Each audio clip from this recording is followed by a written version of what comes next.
안녕하세요. 책한민국입니다. 오늘 소개할 책은 걱정 해방. 지은이는 폴커 부슈. 독일 레겐스부르크 대학교 병원 정신의학과에서 스트레스와 통증, 감정 사이의 정신생리학적 연관성을 연구하는 신경과학자이자 교수다. 스트레스와 우울증으로 힘겨워하는 사람들이 정신건강을 회복하여 마음의 균형과 안정을 찾을 수 있도록 돕는 정신과 전문의이기도 하다.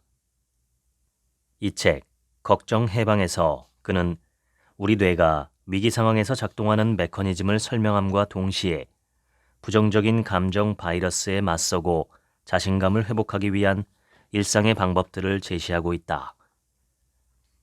이는 독일 독자들에게 폭발적인 공감을 불러일으켰고 출간 즉시 슈피겔 및 아마존 베스트셀러에 오르며 화제를 모았다.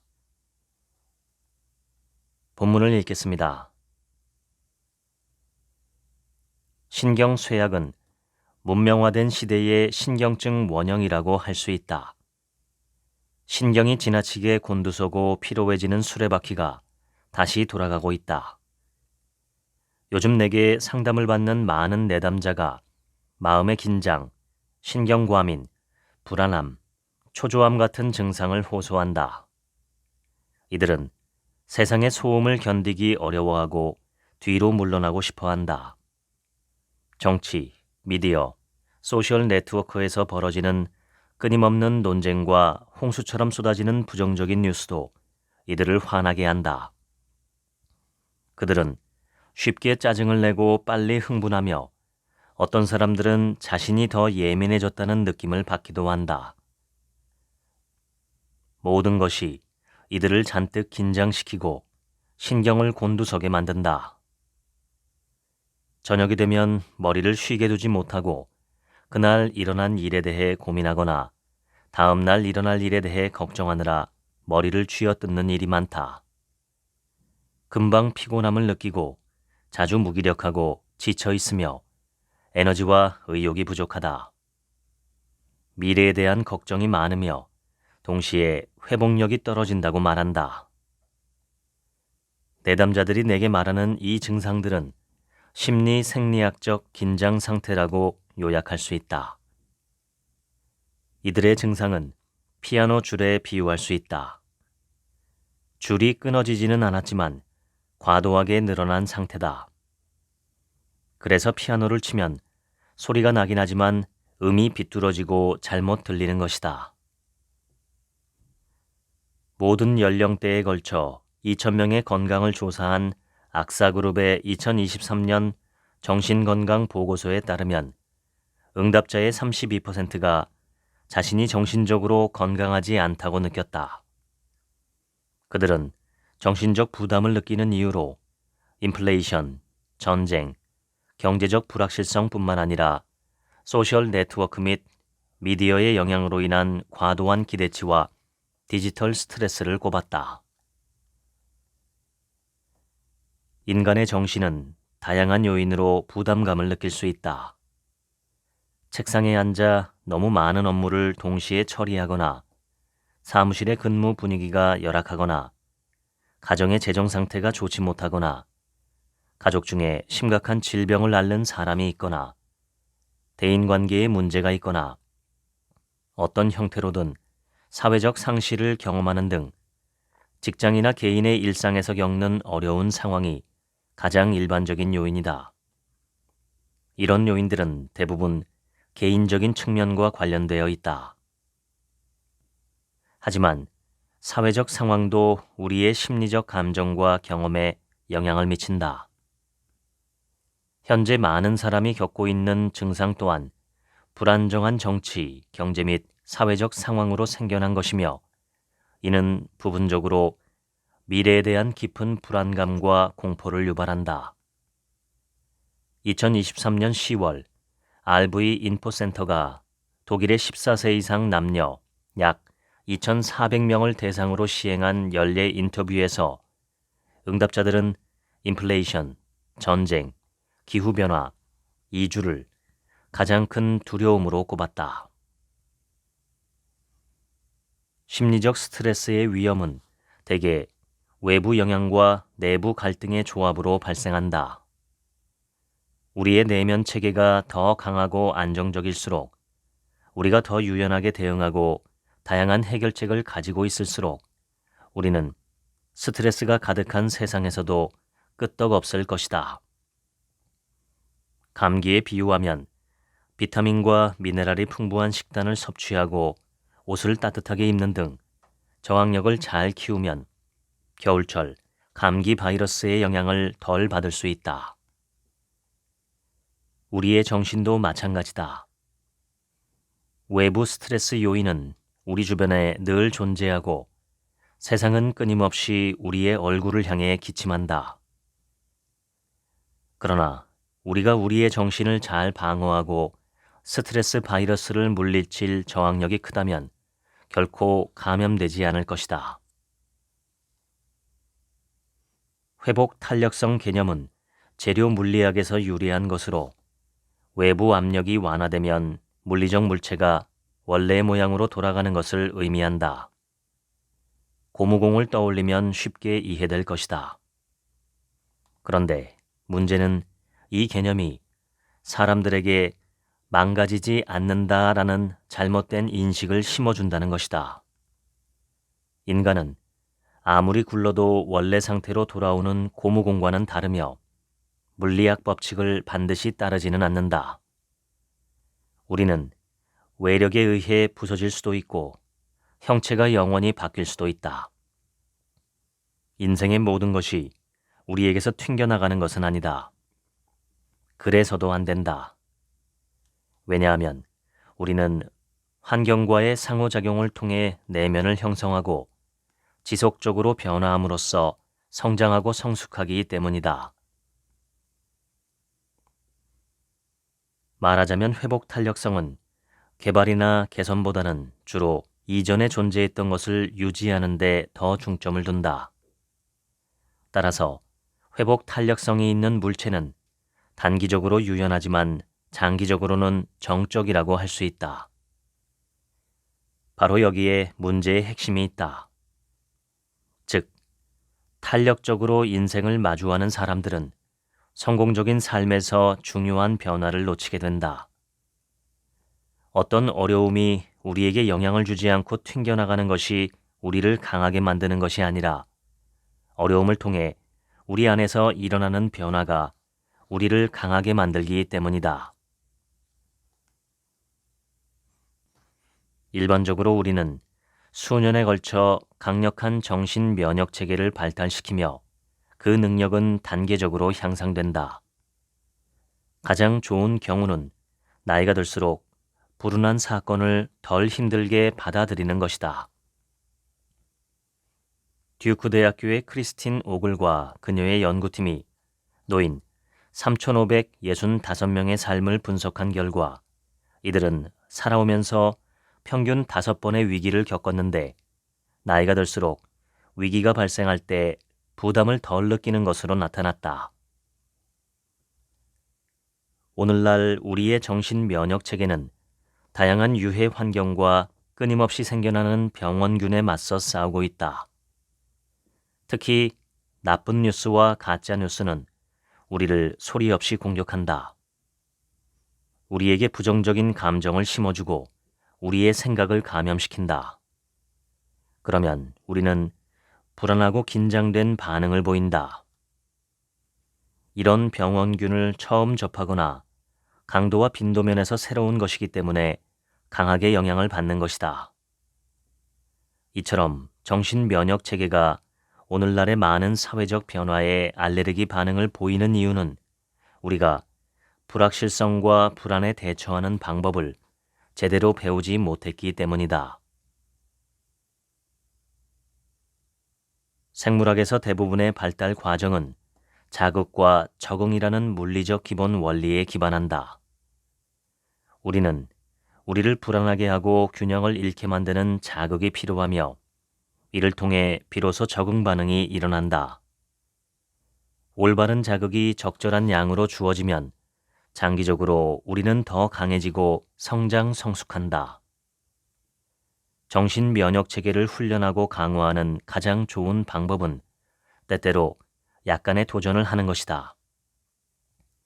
이를테면 행동치료에서는 불안이나 강박증이 있는 사람들을 의도적으로 혼란스럽고 자극적인 상황에 직면하게 한다.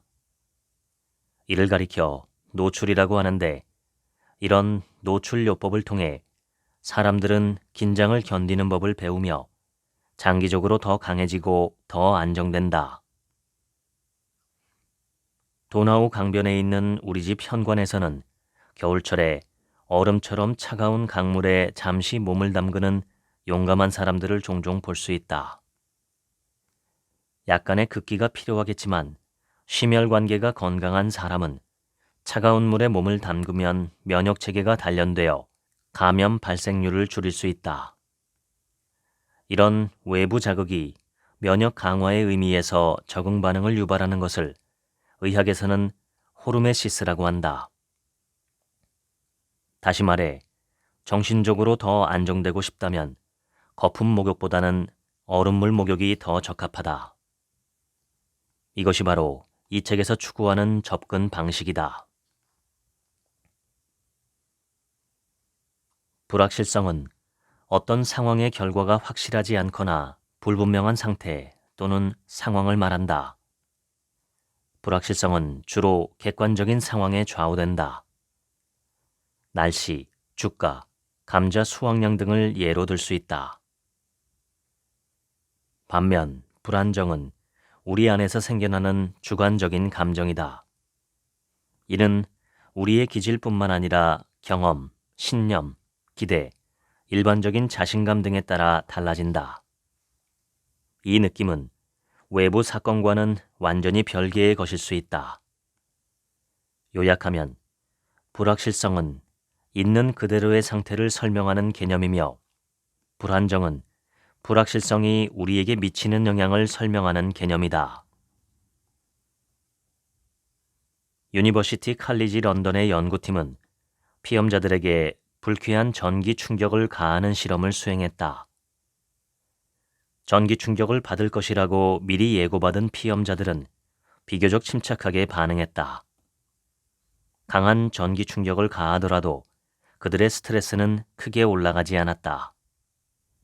그러나 전기 충격이 언제 가해질지 모르는 피험자들은 스트레스를 많이 받았다. 상대적으로 약한 전기 충격을 가했을 때도 마찬가지였다.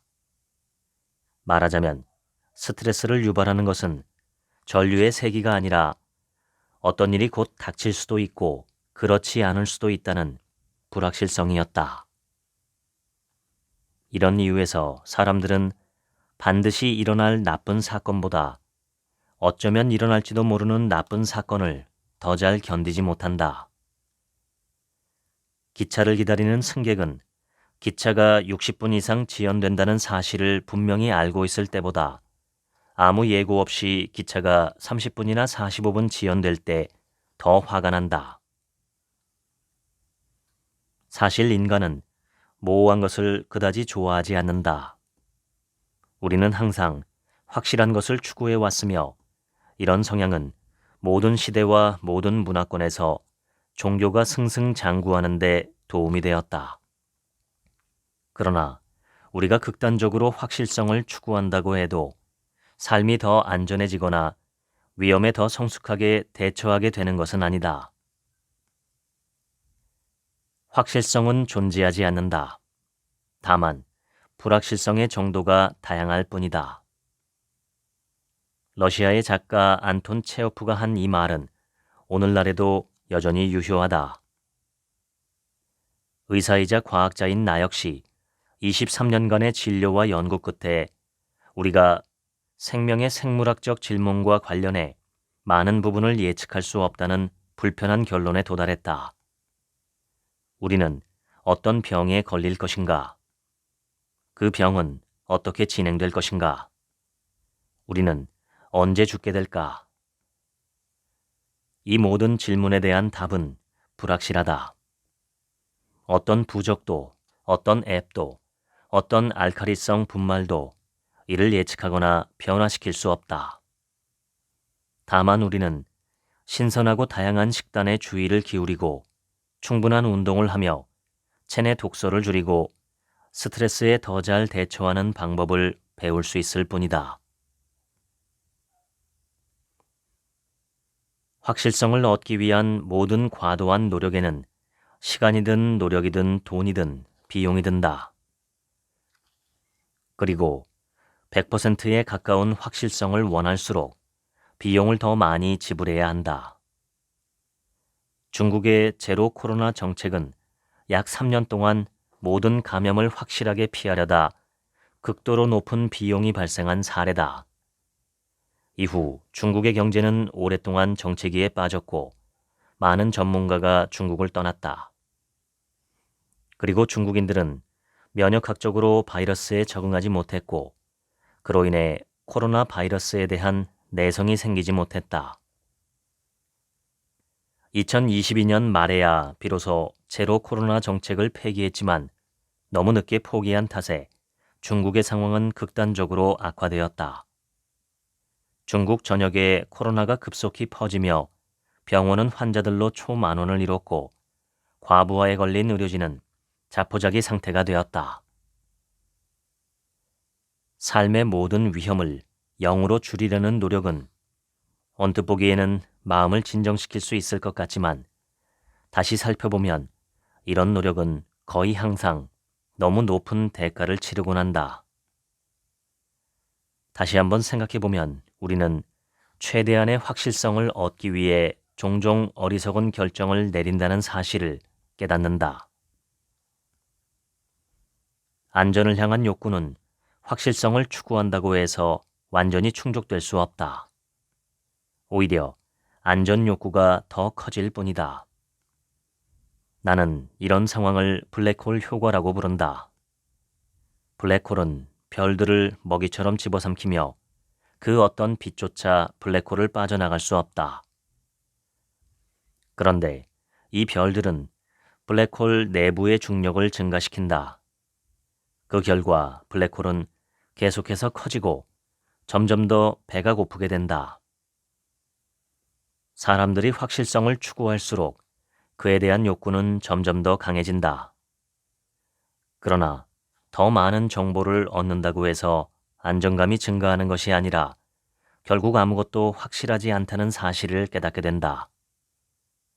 여러 연구에 따르면 건강과 관련해 불확실성을 참지 못하는 사람들은 의료 정보를 더 많이 알수록 불안감이 더 커졌다.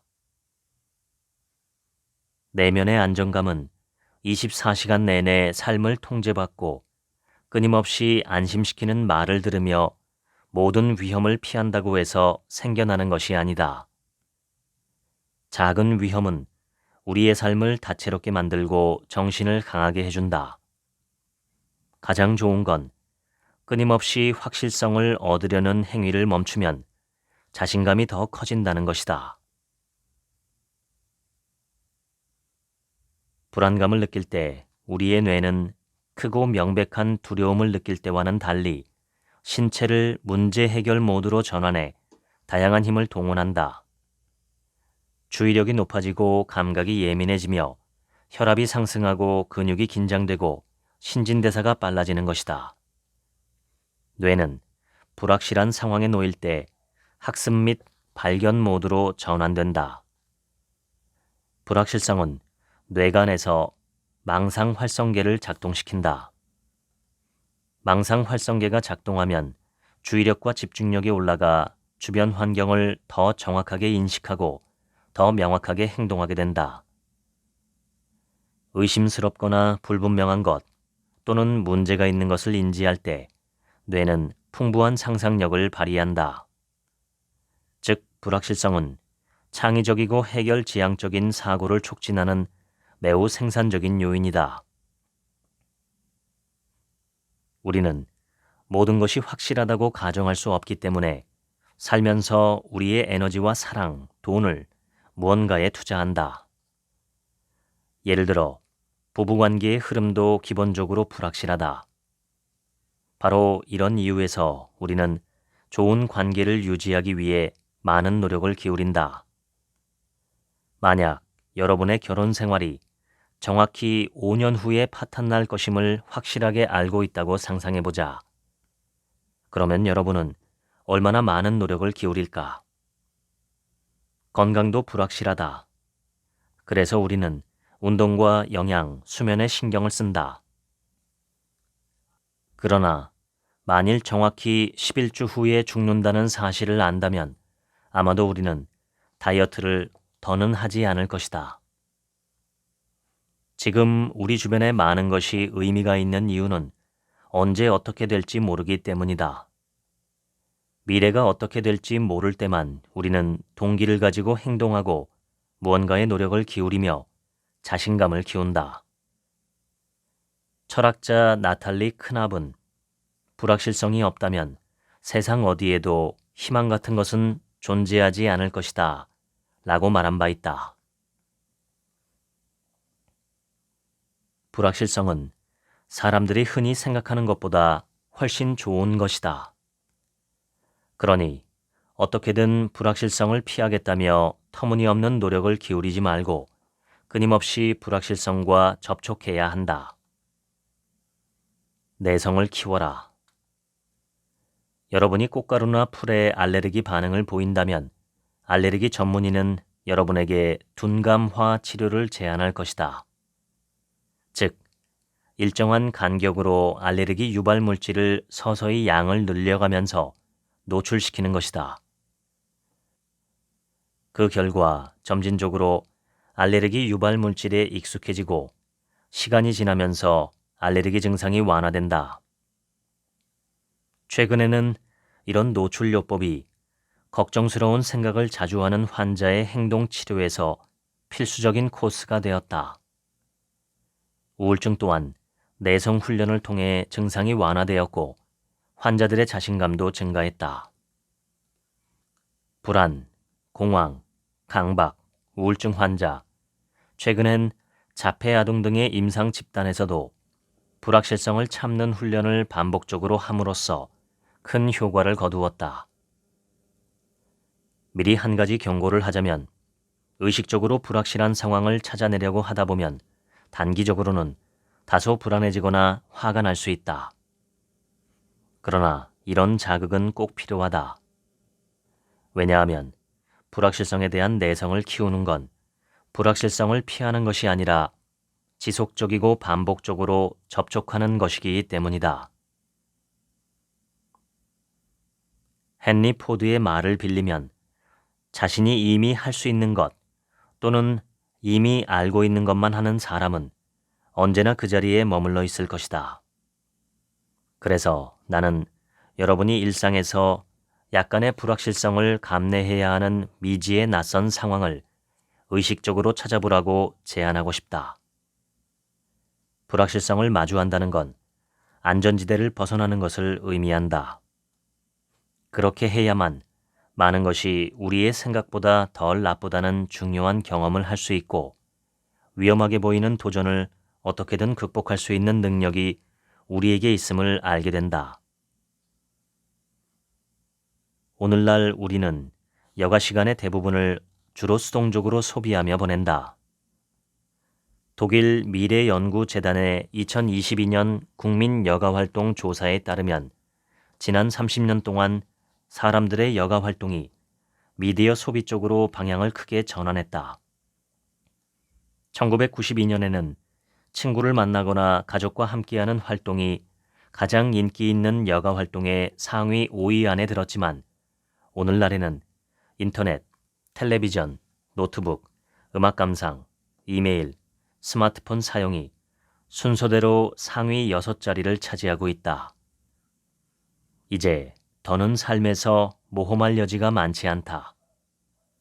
그런데 화면만 바라본다고 해서 불확실성에 대처하는 능력이 더 강화되는 것도 아니다. 독일인 2,000명을 대상으로 실시한 설문조사에서 18세에서 29세 사이의 젊은이들 중 거의 절반이 어떤 일이 계획과 다르게 진행되면 궁지에 몰린 것 같고 어디론가 사라지고 싶다라는 문항에 전적으로 그렇다고 답했다. 이런 응답은 모든 일이 기대한 대로 이루어지는지에 따라 우리의 행복감이 크게 좌우된다는 사실을 보여준다. 그러나 인생의 모든 일을 계획에 따라 실행하는 것은 오히려 해로운 영향을 미칠 수 있다. 살면서 너무 많은 계획을 세우면 갑작스러운 변화를 견디지 못한다. 온종일 계획을 세우고 의무적으로 계획을 지키는 데만 몰두하는 사람은 즉흥적으로 행동하는 법을 잊어버린다. 이런 사람은 일이 예상과 다르게 진행될 때 감정적으로 큰 충격을 받는다. 계획대로 움직이는 사람일수록 우연히 더 큰 영향을 미친다. 계획 없이 하루를 살아가는 것, 그리고 그 과정에서 즉흥적으로 발견하는 모든 것은 철저히 조직되고 고도로 효율적인 삶의 방식보다 정신적으로 건강한 대안이 될 수 있다. 즉흥성은 가늠할 수 없는 예측 불가 상황에 대처하는 법을 가르쳐주는 동시에 우리 삶을 다채롭고 독창적으로 만드는 색채를 입혀준다. 수학자이자 작가인 나심 니콜라스 탈레브는 저서 안티프레질에서 오늘날 우리는 예측하지 못하는 것에 잘못된 방식으로 접근하고 있다고 말한다. 생각할 수 있는 모든 위험을 줄이려는 필사적인 노력보다는 오히려 불확실성을 일으키는 걸림돌로부터 지혜롭게 이익을 얻으려는 의지에 초점을 맞춰야 한다는 것이다. 사회학자 울리히 백은 인간의 삶을 실험적인 삶이라고 정의했다. 그에 따르면 정치와 경제, 사회는 오랫동안 유지된 과거의 방식이 더 이상 통하지 않으면 새로운 방법을 찾아야 한다. 위기와 격변의 시기에는 더욱 그렇다. 신중하게 위험을 미리 계산하고 침착하게 새로운 것을 시도하지 않는다면 사회는 제대로 굴러가지 않을 것이다. 우리에게 쏟아지는 정보의 양은 어마어마하다. 컴퓨터 공학 교수인 내 친구가 말하기를 오늘날에는 17세기 농부가 평생 얻은 양보다 더 많은 정보를 신문 한 부에 담을 수 있다고 한다. 끊임없이 뉴스를 접하다 보면 정서적 거리가 사라진다. 너무 많은 재앙과 위기에 대한 뉴스는 영혼에 이롭지 않다. 미국의 작가 말콤 글래드웰은 아이디어나 두려움을 전달하는 정보가 바이러스와 같다고 말한 바 있다. 긍정적인 정보는 우리에게 영감을 줄 수 있고 부정적인 정보는 우리를 해칠 수 있다. 두 경우 모두 바이러스처럼 확산되어 우리의 생각과 느낌에 영향을 미치고 다른 사람들을 감염시킨다. 전염성이 강한 뉴스는 순식간에 전염병처럼 퍼진다. 가짜뉴스의 경우 확산이 빠르다는 특성 때문에 인포데믹이라고도 한다. 시간이 지남에 따라 영혼은 생각의 색채로 물든다. 마르쿠스 아우렐리우스. 우리의 감정은 전염된다. 우리는 주변 사람들의 생각과 감정을 받아들이는 능력이 있는데 이를 감정 전염이라고 한다. 부정적일수록 이런 전염의 힘은 더 커진다. 거울 유려는 이런 전염 능력을 담당하는 것으로 추정된다. 거울 유려는 어떤 행동을 하는 사람을 관찰할 때 그 사람과 똑같은 뇌 활동을 유발하는 뇌의 신경세포 다발이다. 예를 들어 울고 있는 아이를 바라보는 엄마의 뇌에는 아이의 슬픔이 반영된다.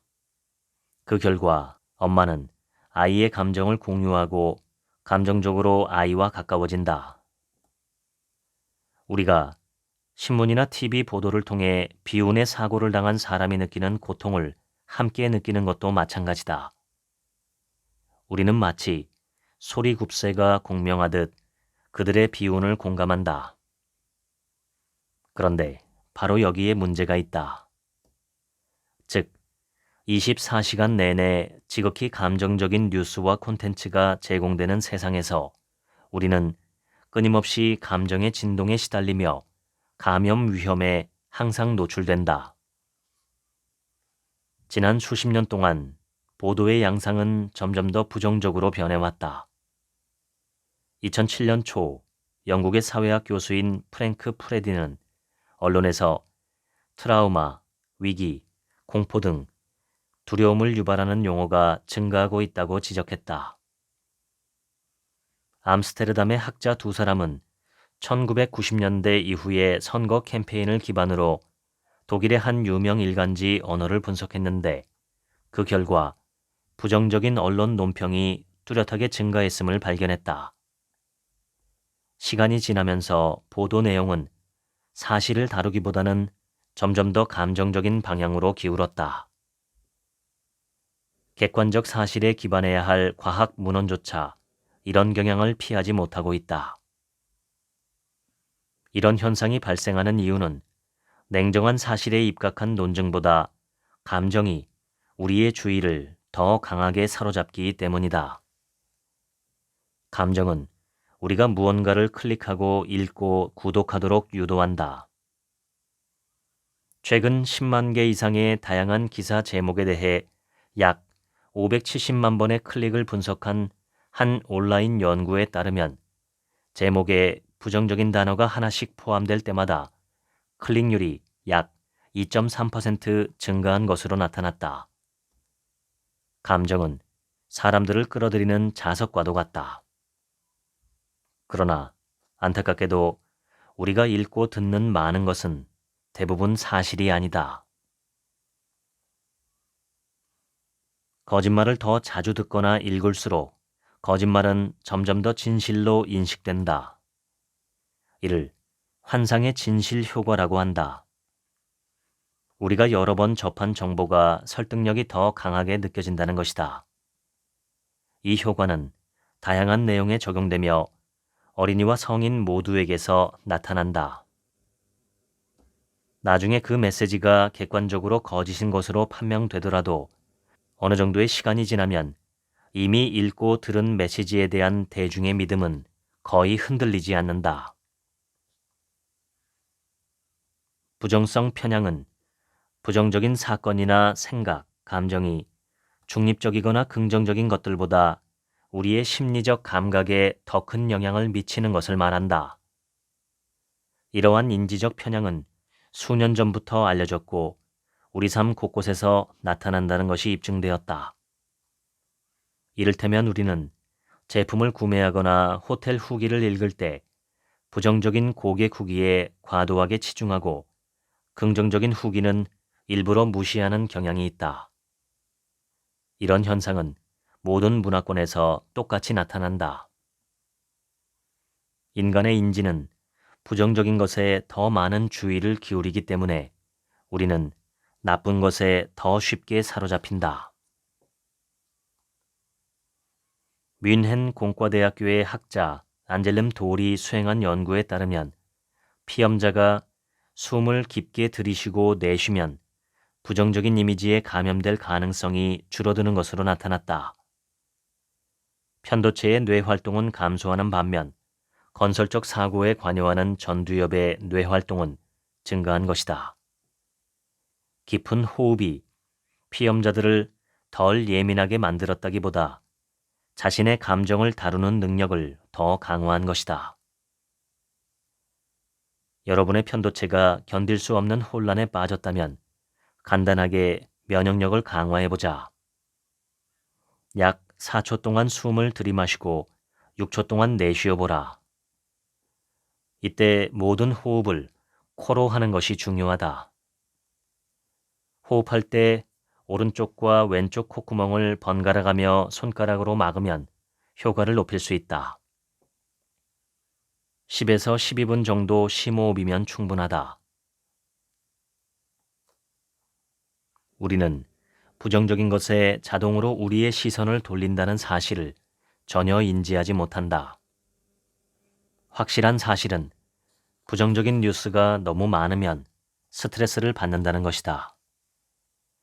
오늘날 24시간 내내 쏟아지는 정보의 홍수 속에서 우리는 너무 자주 부정적인 것에만 초점을 맞추고 이로 말미암아 끊임없이 긴장하고 동요하며 불안감을 느낀다. 부정적인 사건을 더 오래, 더 자주 인지할수록 뇌 속 편도체는 더 활성화되고 우리는 더 불행해진다. 최근 몇 년 동안 많은 출판물에서 부정적인 용어가 많이 증가했다.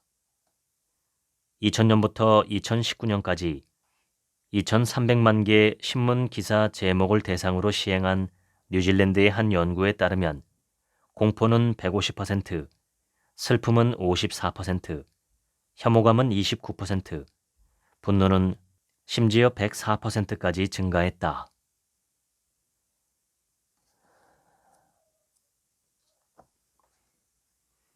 좋은 출발점이 될 수 있는 건 뉴스 소비를 적절하게 조절하는 것이다.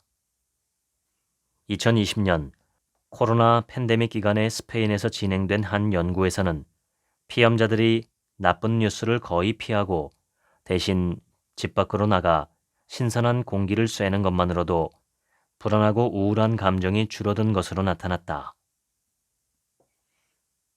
허핑턴 포스트와 한 대학의 공동 연구에 따르면 이른 아침 3분 동안 나쁜 뉴스를 접하는 것만으로도 저녁에 우울해지고 피로감을 느낄 가능성이 컸다. 중요한 것은 세상에 대한 뉴스를 완전히 거부하는 것이 아니라 나쁜 뉴스가 끊임없이 정신을 범람하지 못하도록 편도체를 진정시키는 것이다. 오늘날은 수십 년 전보다 더 나쁘지도 더 부정적이지도 않다. 다만 디지털 네트워크를 통해 세상에서 발생하는 나쁜 일에 대해 더 많이 접할 뿐이다. 19세기 중반부터 북미에서 긍정적으로 생각하기라는 조금은 기이한 운동이 확산되었다. 이 운동의 핵심 메시지 중 하나는 자신을 강하게 만드는 주문을 반복함으로써 낙관적으로 생각하는 법을 배울 수 있다는 것이다. 그리고 어떻게 해서든지 부정적인 감정을 억누르도록 한다. 이런 원칙에 따라 부정적인 것에 대응하다 보면 행복과 성공, 건강이 뒤따른다고 여겼다. 이런 이론이 과학적으로 입증될 수 없는 건 당연하다. 또한 치료 경험과도 일치하지 않는다. 일반적인 건강은 물론 우리의 정신 상태에도 계속해서 유익한 효과를 발휘하지는 않는다. 오히려 자존감이 낮은 사람의 경우에는 자기 긍정의 말이 행복감과 기분을 악화시킬 수 있으며 특히 자신이 인지하고 마음속으로 느끼는 세상과 실제 세상이 불일치하다고 믿는 경우는 더욱 그렇다. 부정적인 감정을 억누르면 정신적으로 지치고 마음은 더 힘들어진다. 감정은 온 힘을 다해 밀어내고 거부한다고 해서 사라지지 않는다. 진정한 긍정은 이와 다르다.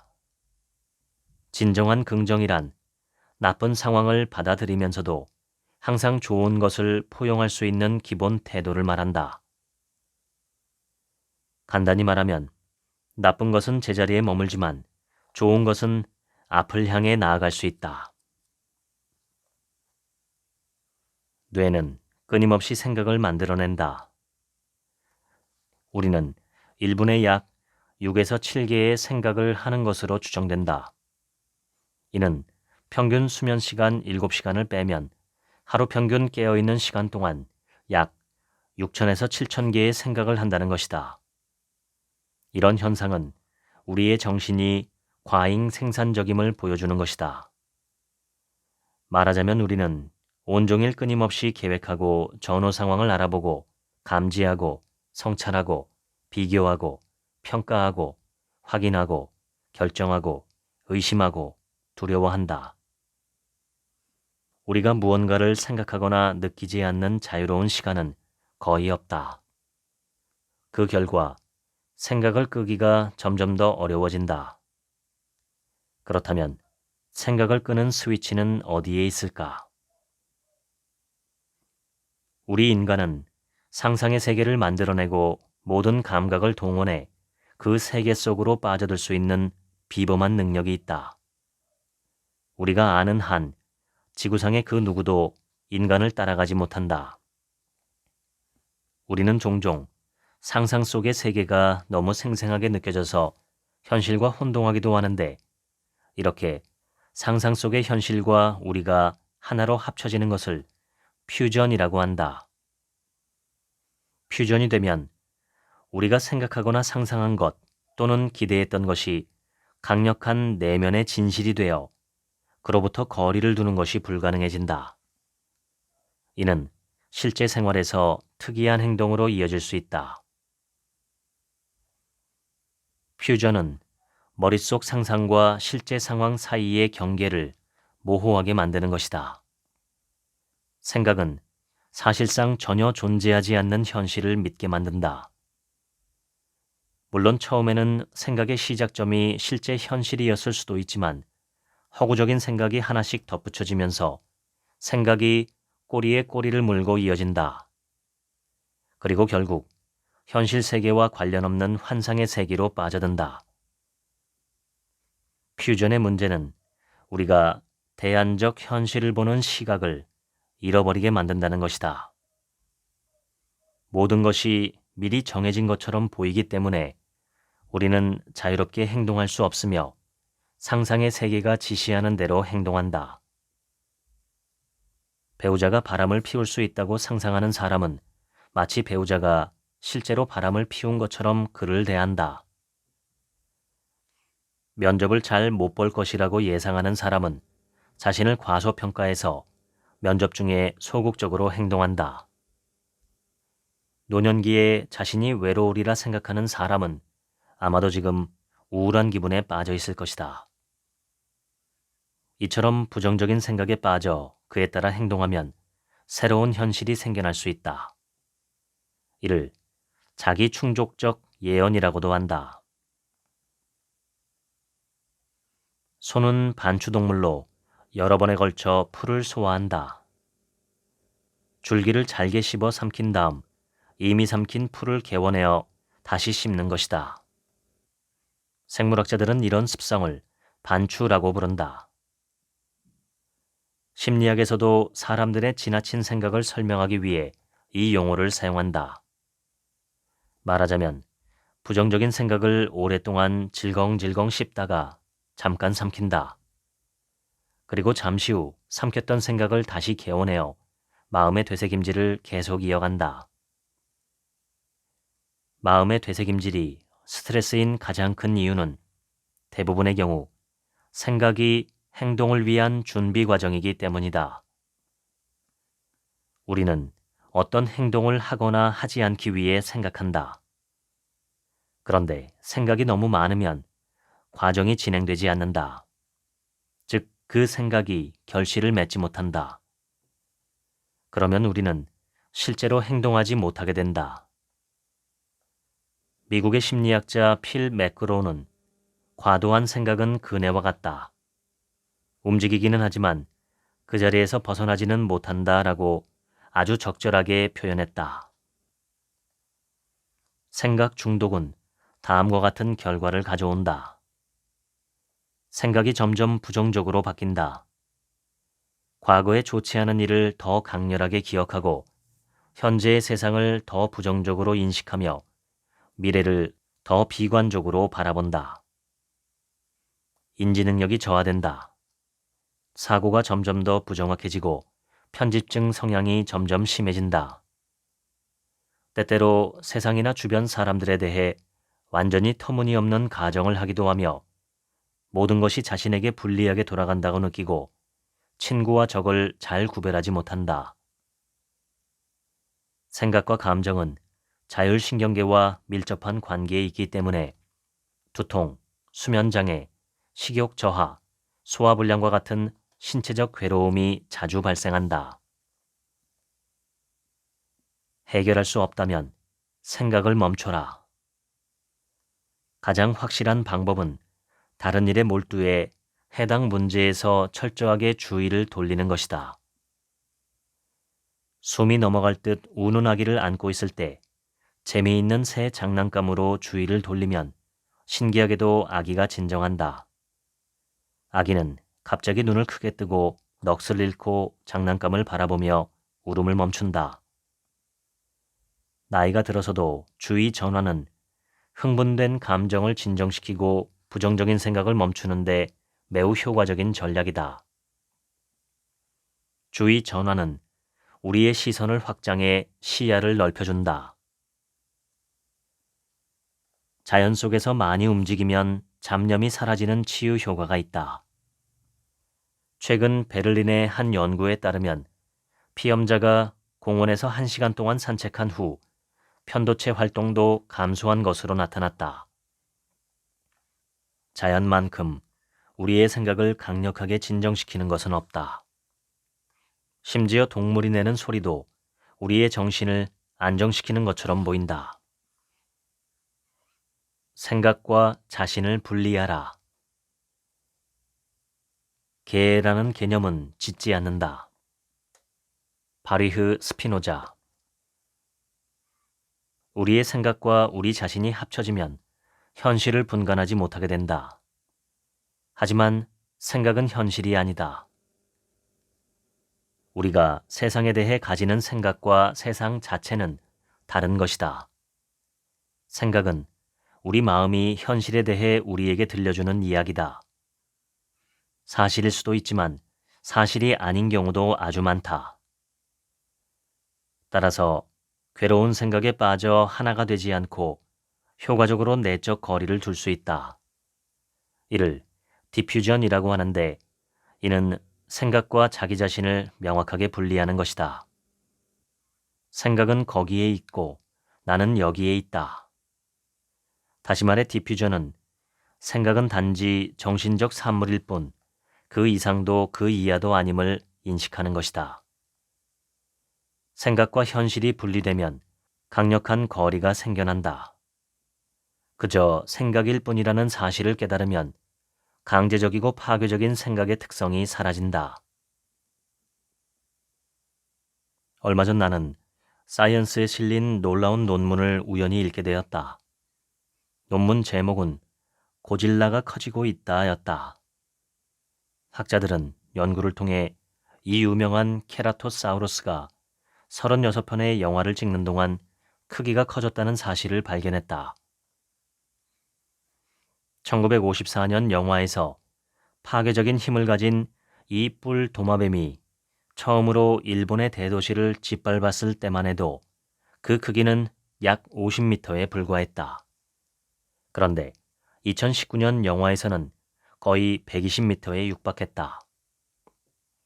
크기의 변화는 진화적으로 예상되는 것보다 30배나 빠른 속도였다. 논문 저자들은 이 괴물을 인간의 두려움이 투영된 것으로 간주한다. 고질라가 커지는 이유는 우리의 두려움이 커지기 때문이라는 것이다. 최근 영국 학생들을 대상으로 20년에 걸쳐 실시한 연구에서 나타났듯이 실제로 수년 전부터 부유한 국가에서 두려움과 그에 따른 정신적 스트레스가 증가하고 있다. 이들의 불안한 생각은 정치, 경제, 사회 및 환경적 측면과 관련되어 있다. 부유한 국가의 사람들은 가난한 국가의 사람들보다 미래에 대한 두려움이 훨씬 더 큰데 그 이유는 부유한 사람들이 상대적으로 잃을 것이 많기 때문이다. 특히 격변의 시기에는 두려움이 매우 크다. 고질라는 미래가 불확실하다고 느껴질 때 커진다.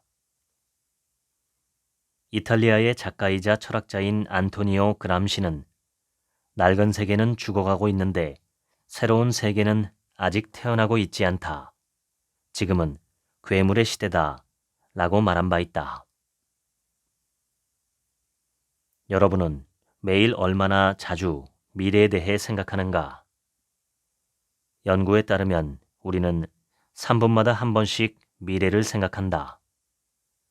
적어도 우리는 일상생활에서 과거보다 미래에 대해 훨씬 더 많은 생각을 한다.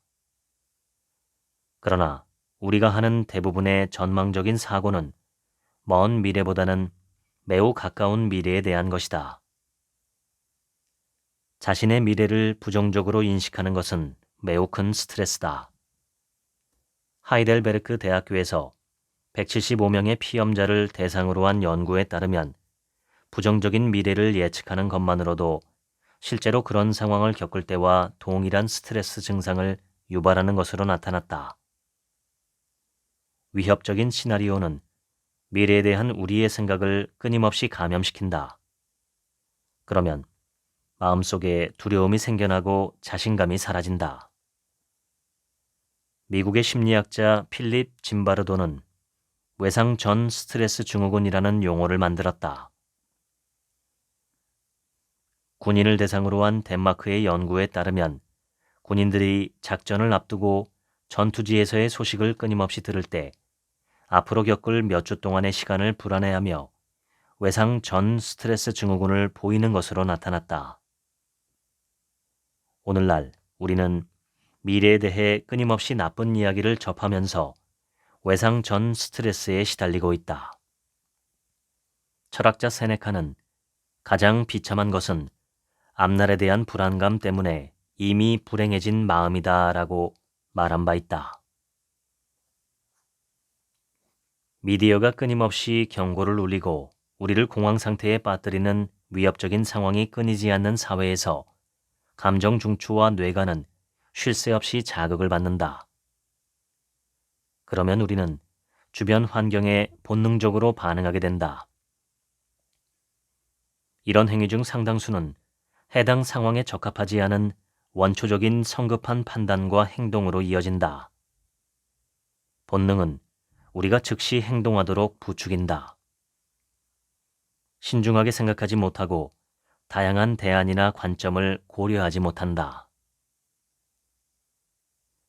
오늘날 우리는 상대적으로 쉽게 두려움에 감염되고 깊게 생각하기보다는 번개처럼 빠른 속도로 반응한다.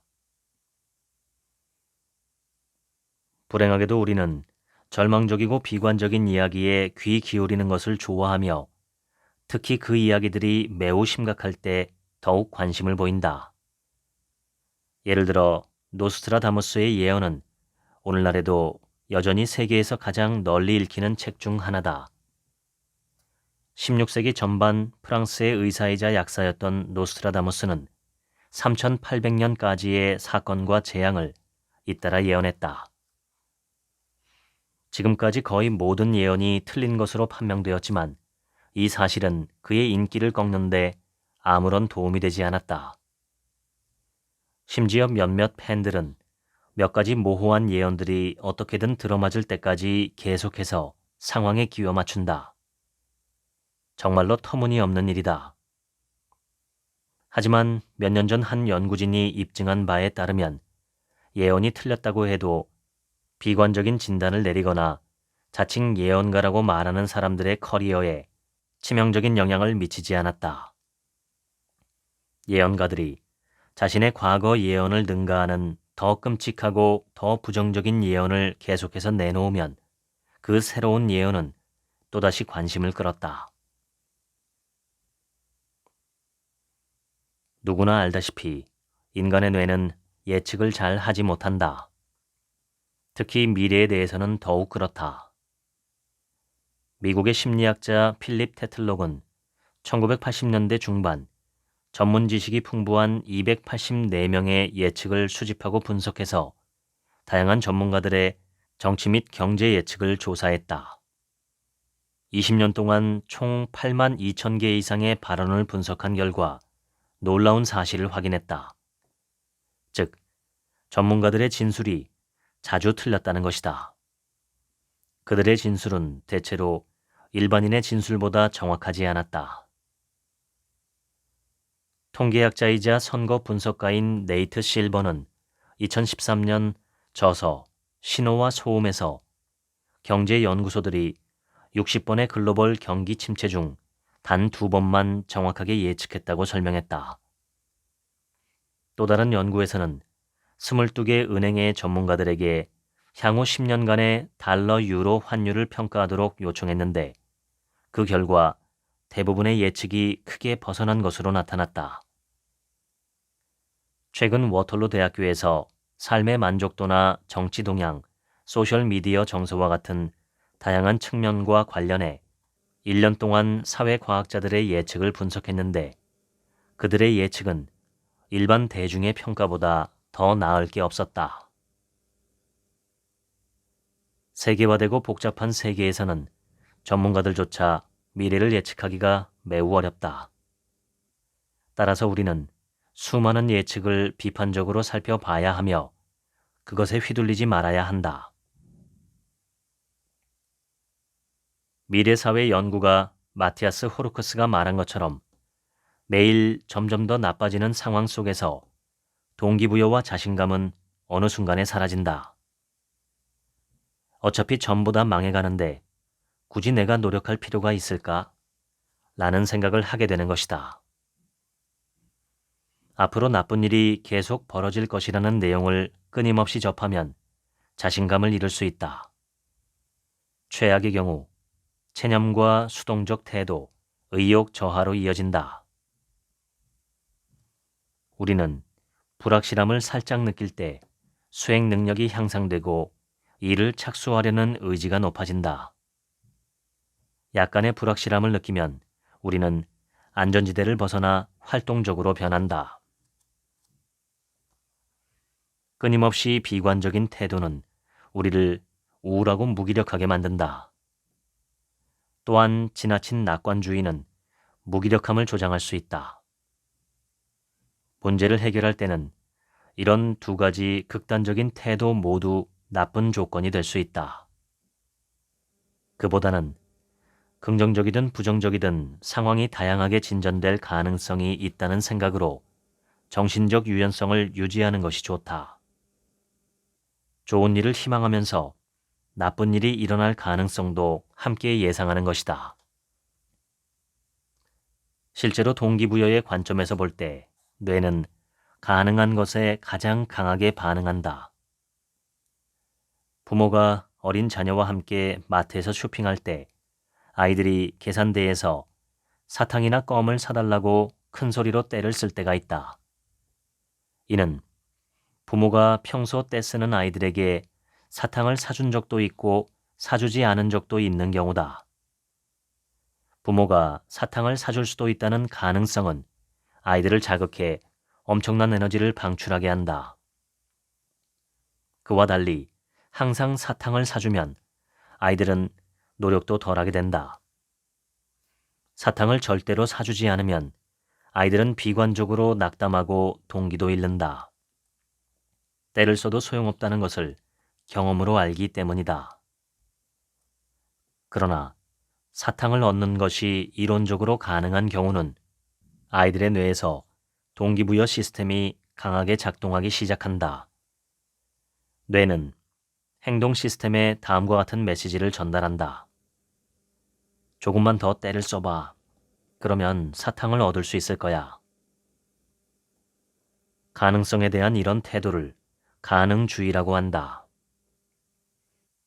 가능성의 범위 내에서 행동을 취하는 사람은 무력감의 굴레에서 벗어날 수 있다. 행동은 두려움에 대항하는 정신 면역 체계를 강화하는 가장 효과적인 방법이다. 미하엘 엔데의 소설 모모에서 모모는 도로 청소부인 친구 베포에게 끝이 보이지 않는 긴 거리를 청소하는 일을 어떻게 견딜 수 있는지 묻는다. 베포는 이렇게 대답한다. 항상 이것만 생각하면 돼. 다음에 디딜 걸음, 다음에 쉴 호흡, 다음에 할 빗질만 생각하는 거야. 그러면 청소가 즐거워져. 어느 순간 뒤를 돌아보면 모든 도로를 다 청소했다는 걸 갑자기 알게 돼. 그리고 숨이 차지도 않아. 내 삶은 끔찍한 불행으로 가득 차 있었다. 하지만 그중 대부분은 일어나지 않은 불행이었다. 미셸 드 몽테뉴. 사실 우리는 대체로 너무 비관적으로 생각한다. 코넬 대학교의 과학자 로버트 리히는 저서 걱정 활용법에서 피험자들에게 장기간에 걸쳐 그들의 걱정을 기록하고 그중 어떤 것이 현실화되었는지 평가하도록 했다. 결과는 명백했다. 피험자들이 우려했던 사건의 85%가 일어나지 않았다. 인생은 변화무쌍하다. 인생은 오르막과 내리막이 끊임없이 이어지는 여정이다. 이런 리듬을 인정하고 맞춰나간다면 아주 큰 자신감을 가질 수 있다.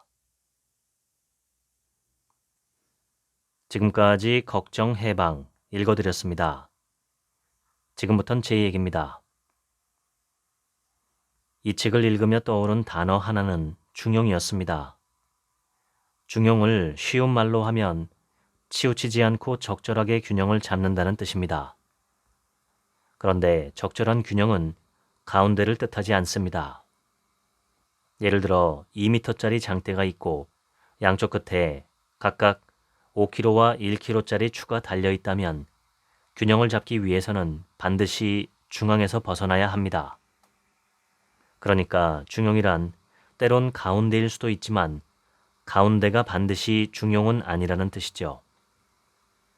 치우치지 않는다는 것, 적절하게 균형을 잡는다는 것, 이것은 기계적이거나 양적인 개념이 아니라 살아 움직이는 생물과도 같은 개념이고 질적인 개념입니다.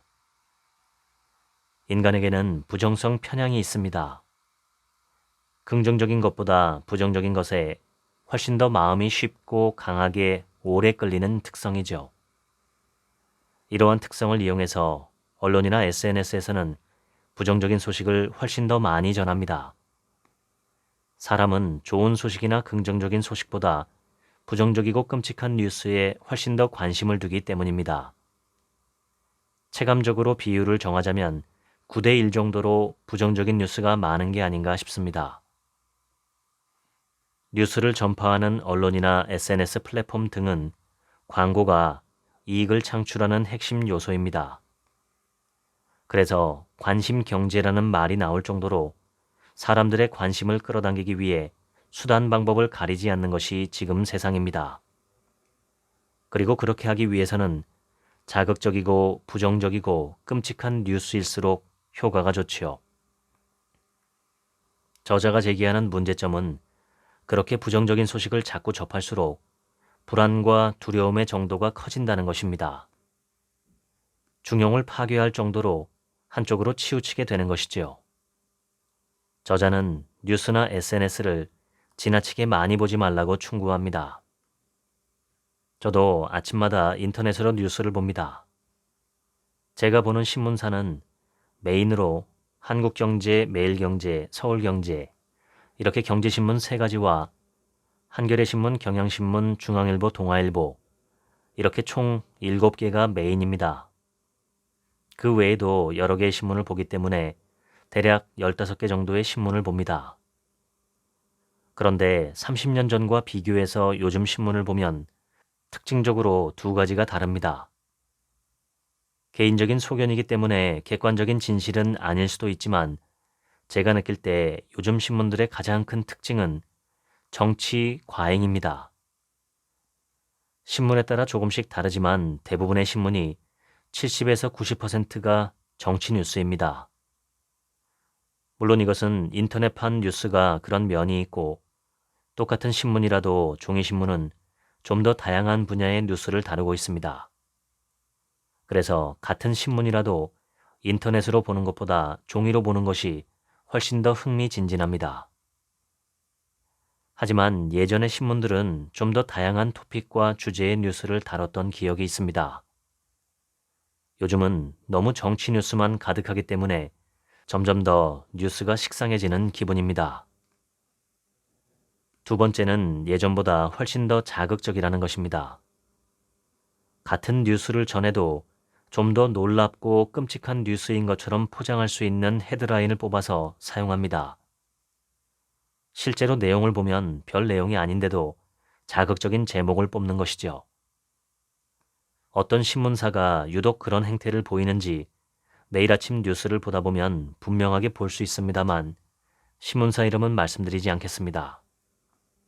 다만 저도 사람인지라 그 신문사의 경우에는 점점 더 클릭을 하지 않게 됩니다. 공갈빵처럼 부풀린 뉴스가 많기 때문이죠. 요즘은 그냥 헤드라인 위주로 읽고 기사 본문을 처음부터 끝까지 읽는 뉴스는 많아도 15개가 되지 않는 것 같습니다. 뉴스라는 이름 자체도 바꿔야 되는 게 아닌가 싶습니다. 뉴스는 원래 새로운 소식이란 뜻이죠. 그런데 요즘은 그냥 뉴스가 아니라 배드 뉴스, 그러니까 나쁜 소식들입니다. 적절하게 균형을 이루어야 하는데 너무 나쁜 소식들만 많이, 그것도 강조하고 과장해서 전달하는 것이 오늘날 언론사들의 문제점이라는 것이죠. 한편으로 우리에게 긍정성과 부정성 모두가 있다는 것은 희망입니다. 저자는 책의 말미에서 그것을 가능주의라고 말합니다. 될 수도 있고 안 될 수도 있다는 시각을 견지하는 것. 그래서 시도해 볼 만한 가치가 있고 시도해 보고 싶은 동기부여가 되는 것. 이런 면에서 가능주의는 참 흥미로운 태도라고 생각됩니다. 저자는 100% 낙관주의나 100% 비관주의는 해롭다고 주장합니다. 상식적으로 생각해봐도 맞는 말이죠. 무슨 일이든 과유불급이고 적절하게 균형을 이루는 것은, 그리고 한쪽으로 치우치지 않는 것은 대단히 중요합니다. 그래서 오늘 이 책을 한 단어로 요약하자면 중용이라고 말씀드릴 수 있습니다. 이제 중용을 지키는 삶을 살아보시면 어떨까요? 언제 어디서나 한쪽으로 치우치지 않고 기계적으로 한가운데를 지키지도 않고 살아 움직이는 생물답게 적절한 균형의 포지션을 유지하는 것, 그것이 중용이 아닐까 생각합니다. 지금까지 책 한 민국의 하루치 생각이었습니다. 들어주셔서 감사합니다.